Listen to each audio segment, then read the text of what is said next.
አሰላሙ አለይኩም ወራህመቱላህ ወበረካቱ ሰላም ተነስተልኝ አድማጭ ተመልካቾች እንደምን አላችሁ ሳውዲ አረቢያ አስደሳቹ ዜና ከሐጅና ዑምራ ሚኒስቴር የተሰጠ መግለጫ መስጂደል ሐረምና መስጂደል ነበዊ ከረመዳን 8 ጀምሮ ክፍት እንደሚደረጉ የሐጅና ዑምራ ሚኒስቴር ገልጿል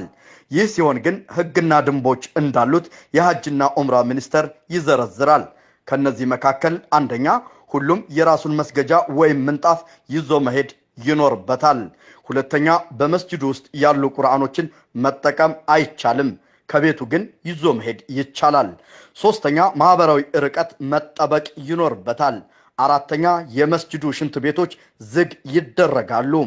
አምስተኛ ያፍና ያፍንጫ መሸፈኛ ማስክ ማድረግ ግዴታ ነው ስድስተኛ በመስጂዶች መግቢያ የሚዘጋጀውን ሳኒታይዘር መጠቀም ግዴታ ነው ይላል የሐጅና ዑምራ ሚኒስቴር ያወጣው መግለጫ በዚህም ብዙ ሙስሊሞች ተደስተዋል ምንም እንኳን በሳውዲ አረቢያ የኮሮና ቫይረስ አሁንም እየጨመረ ቢሆንም ነገር ግን የሁለቱ መስጂዶች መዘጋት በብዙ ሙስሊም ዘንድ ክፉኛ ልባቸው ደምቶ ነበር በመሆኑም በአሁኑ ሰዓት በከፍተኛ ጥንቃቄ የተሞላበትና በቀን 10 ጊዜ በኬሚካል የሚጸዳው የሁለቱ መስጂዶች እንዲሁም በመግቢያ በሮች ዘመናዊ ካሜራ ህመምተኞችን መለየት የሚችል ካሜራ መገጠሙም ተነግሯል በመሆኑም ረመዳን 8 ጀምሮ ክፍት እንደሚደረጉ ነው የተነገረው በዚህም አጋጣሚ ዑምራ ማድረግም የሚቻል ሲሆን እንዲሁም ዚያራ ማድረግ እንዲሁም በጀማ መስገድ ይቻላል ማለት ነው ይህ ለብዙዎቹ ትልቅ ብስራት ሆኖላቸዋል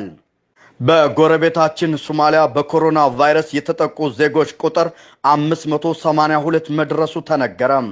የሶማሊያ መንግስት በኮሮና ቫይረስ የተያዙ ዜጎች ቁጥር 582 ነው ይበል እንጂ የዓለም ቀይ መስቀል ወይም ቀይ ጨረቃ እንዳስታወቀው ቁጥሩ ከዚህ በላይ ሊሆን እንደሚችል ግምቱን አስቀምጧል ሶማሊያ ባለፉት 3 አስርተ ዓመታት መሰረተ ልማቷ የወደመባት ሲሆን በህክምና ቦታዎች የተሟላ የህክምና መሳሪያ ይቅርና ኤሌክትሪክ የሌላቸው የህክምና ቦታዎች መኖራቸውን አረጋግጧል ይሁንና በሶማሊያ መንግስት 582 ነው የተባለው የኮሮና ቫይረስ የተያዙ ዜጎች ቁጥር ምናልባትም ከዚህ በላይ ሊሆን እንደሚችል የዓለም ቀይ መስቀልና ቀይ ጨረቃ አስታውቋል የሩሲያው ጠቅላይ ሚኒስትር በኮሮና ቫይረስ መያዛቸው ተረጋገጠ የሩሲያው ጠቅላይ ሚኒስትር ሚሻኤል ሚሹስቲን በኮሮና ቫይረስ መያዛቸው ተረጋግጧል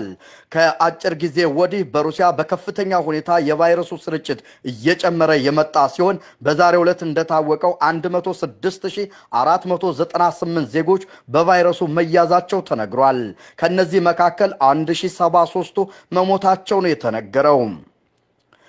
የኢትዮጵያው ጠቅላይ ሚኒስትር ዶክተር አብይ አህመድ የሽግግር መንግስት የሚባለው የብጥብጥ መንግስት ቢባል ይሻላል አሉ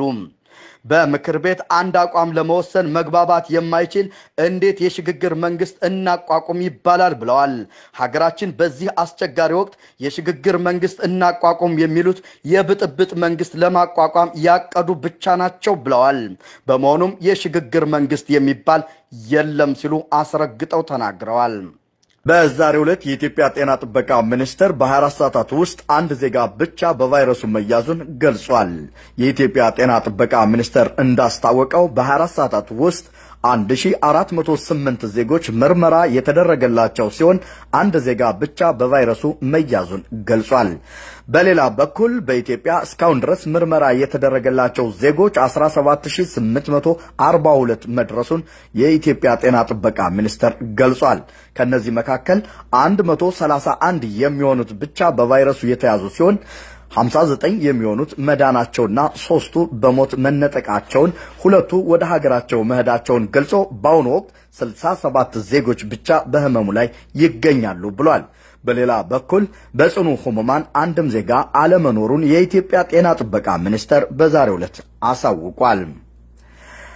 የኮሮና ቫይረስ ስርጭት በዓለም ላይ አሁንም እየቀጠለ ባለበት ሁኔታ የዳኑት ዜጎች ቁጥር ከ1 ሚሊዮን መብለጡ ተነገረ